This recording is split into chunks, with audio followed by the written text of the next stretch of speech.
पुढच्या बातमीकडे वळूयात। बातमी आहे साताऱ्यामधून। साताऱ्यामध्ये उत्तर कोरेगावमध्ये भीषण पाणी टंचाईची समस्या आहे आणि या भागात सोळशी पासून पळशी या जवळपास 35 गावांमध्ये पाणी समस्या उद्भवलेली आहे। 2011च्या जनगणनेनुसार प्रशासनाकडून पाण्याचे टँकर या ठिकाणी पुरवले जात आहेत, पण आता लोकसंख्या वाढल्यानं हे टँकर अपुरे पडतायत। टँकरच्या फेऱ्या वाढवण्याची ग्रामस्थांची मागणी आहे। या महत्त्वाचा जे काही भाग असतो तो म्हणजे महिलांचा, आणि यामध्ये पाणी काटकसरीनं वापरावं लागतं।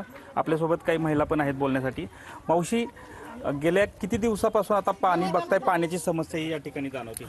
4-5 महिने झालं पाणी नाही। बरं पाणी नाही, कसं आता नळाला पण येत नाही, बरं टँकर आलं तरी पुरत नाही। मग आता पाण्याची आमची काय सोय? दुष्काळ पडल्यासारखंच झाले ना।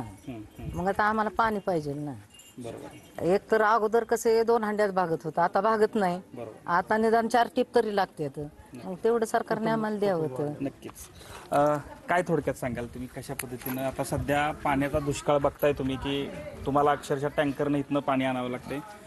किती वर्ष झाली तुम्हाला लग्न होऊन आणि कशा पद्धतीनं आता हे बघताय इथला भागातला दुष्काळ? ह्या पिंपोड गावाला तर एक नाही, 89ला लग्न झालंय माझं, पण तेव्हापासून पाण्याची गावात पाण्याची टंचाईच आहे। म्हणजे आता एक नळाचं पाणी काय का होईना थोडं तरी येतंय, पण आता म्हणजे जास्त कुटुंब वाढल्यामुळं पाणी बी जरा जास्तच लागतंय आणि पाणी पुरत नाही येतंय तेवढं।